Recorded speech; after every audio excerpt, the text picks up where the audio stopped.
Let's talk about moon phases. I think this is really pertinent to people who are ruled by the moon, like my fellow Cancerians, or indeed within your chart, even if that's not your sun sign, you may be ruled by the moon. You can certainly feel if you're ruled by the moon because you will definitely notice the different phases that it's in. So, we know that when planets go conjunct or square or in opposition to the moon, we're in for an unfortunate time because the moon is our kind of mental health, our inner self, the water in our body. It's it's the kind of emotional side of who we are.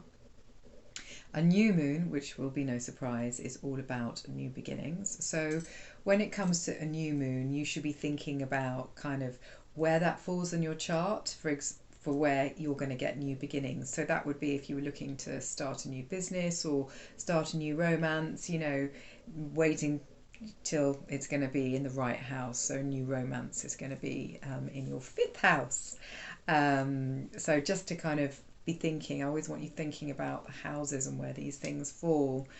A full moon is endings and conflicts. And that is why at a full moon you can feel really kind of just, ugh. It's the end of a phase, but it also can mean things have like reached their point, their pinnacle. Um, and I, for one, don't feel great on a full moon. In fact, I don't actually like a waxing moon because my moon that was born, what was around when I was born, was a waning crescent, and I'm much better on a waning moon. It's like, oh, okay, we can relax.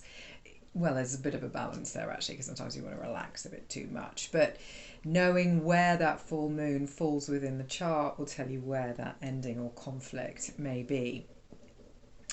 Gardeners have always used moon cycles to harvest plant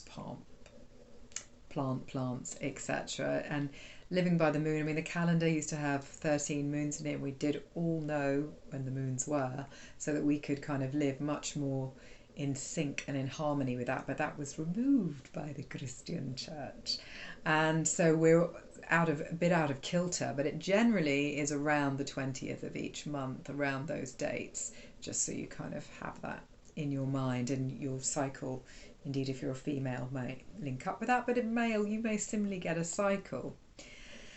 So you need to work out what your moon phase is to understand where you benefit better. Like, as I said, a waning crescent is particularly good for me, and so I say to people, if you want to find out what's a particularly good time of month for you, then know where your moon phase is. So a waxing moon is generally the beginning of something. So you've got a new moon, which is the beginning of a cycle. Then you've got a waxing moon, which is the kind of build-up, etc., of things, and seeing them through to a natural conclusion. Whereas a waning moon is moving towards a period of rest. So on a waning moon, you might find you have less energy, or from my perspective, just be slightly more chilled and less wired.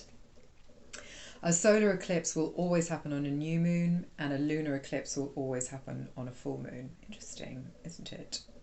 And eclipses are super powerful because they activate the part of your chart in which that eclipse is happening. So you need to know the house so that you can work out what is going down. So for example, if an eclipse was happening in the cusp of the 7th house, that would mean the breakdown of a close relationship. Eclipses falling on angles or your sun and moon are the most powerful. So when it falls on your sun or your moon, and you can see that because you put in the transits when you do your chart, then you'll really be feeling that power. When it kind of when there's conjunct with a planet in your chart, like an eclipse, shows the damage relating to what that planet signifies.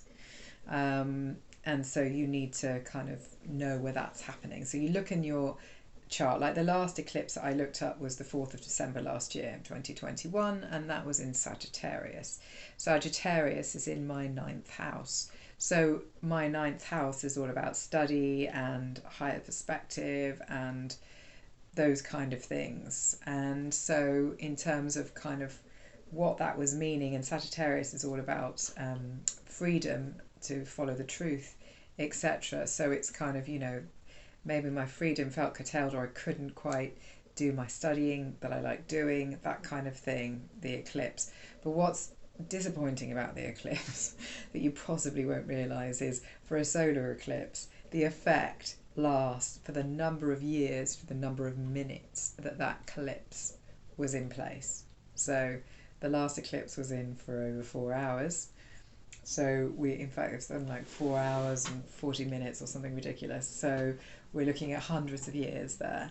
And with a lunar eclipse, it's months you can feel the effect for. So that's why they're so massive, which is why everyone's like, oh, it's a solar eclipse, a lunar eclipse. But you don't realise that there's just this massive transformation of change is going to go on. So I talked a little bit about new moons being all about new beginnings, so bear that in mind, and you look at the house that it falls in to see where that is basically taking place. Then a full moon is about cycles of ending and reaping the seeds that you have sown.